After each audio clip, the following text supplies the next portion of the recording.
Hi guys, magandang gabi. Ito nga pala yung aking Birchman na may minor issue. 16K Odo.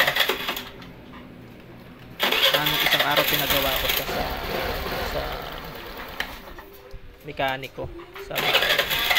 Tapos one day lang bumalik siya yung issue niya.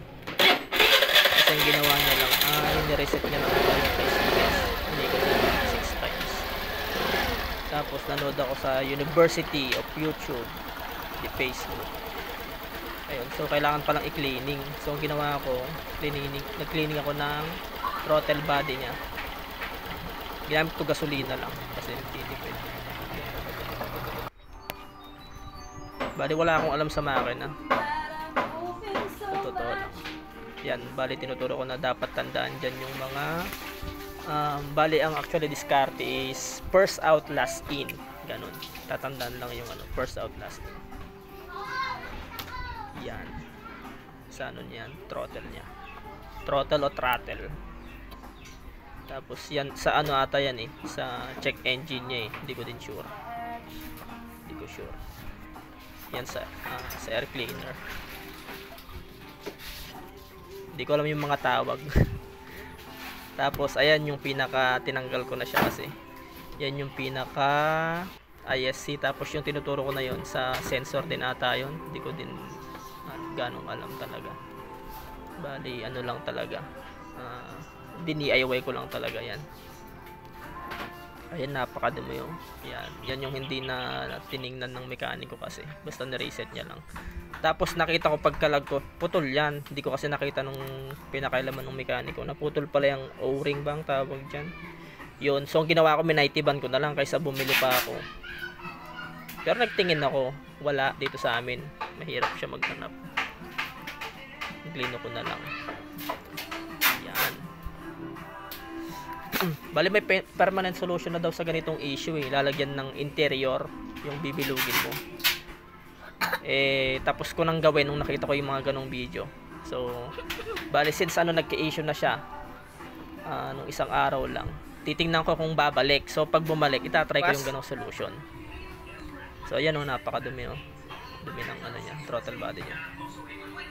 Yan, linisin lang natin ng gasolina. Talagang sinusunog yung gas, no? Wala, premium. Premium yung gas. Hindi din yung pinalinis ko. So ayan, nilinis ko na rin yung loob. Yan, lahat ng part na kinalag ko, bali nilinis ko na siya para sigurado. Hindi ko sure kung magkaka-issue pero mas maganda yung malinis, 'di ba? So yan, mukhang bago na yung loob ng throttle body. Throttle or throttle body. Yan, yun medyo may pa lang kasi hindi na maabot kasi kalukutin ko pa. Yan. Clean as new. Yan, lahat yan nilinis ko. Yan, dinikit ko kasi nung trinay kong isukat. Natanggal ulit yung dikit. So dinikit ko ulit yan.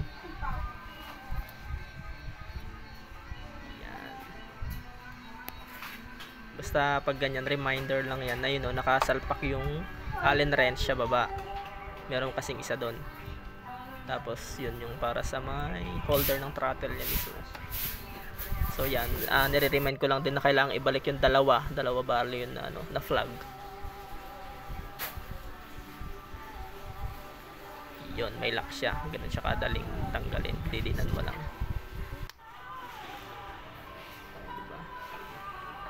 So yan, yun na tumigas na yung mighty band. I-mighty band mo, ano mang sira. Yan, tingnan natin kung effective. Yan yung sinasabi ko kanina na natanggal nung sinusukat ko, so dinikit ko ulit.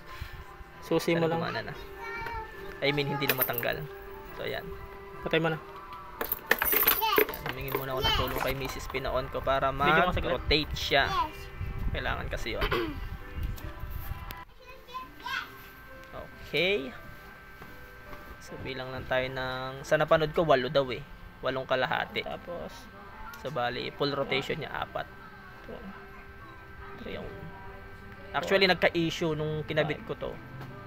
Okay na yung ano niya, yung minor niya. Kaso nagka-issue siya yung FI error or engine check error, ganun. Tapos kinalag ko lang ulit, tapos binalik ko.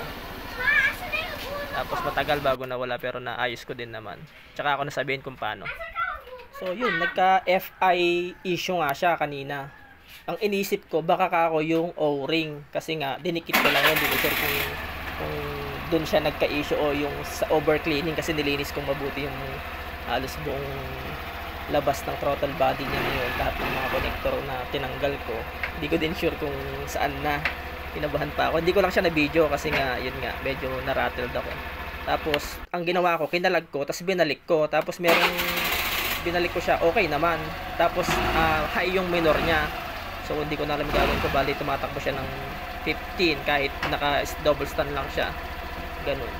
So, yun nga, kinalag ko, tapos binalik ko. Tapos, naayos ko siya. Tapos, yung sa FI issue niya, bali, may kailangan gawin dun yung on-off mo siya ng 4 times na naka-zero dapat. Ganun.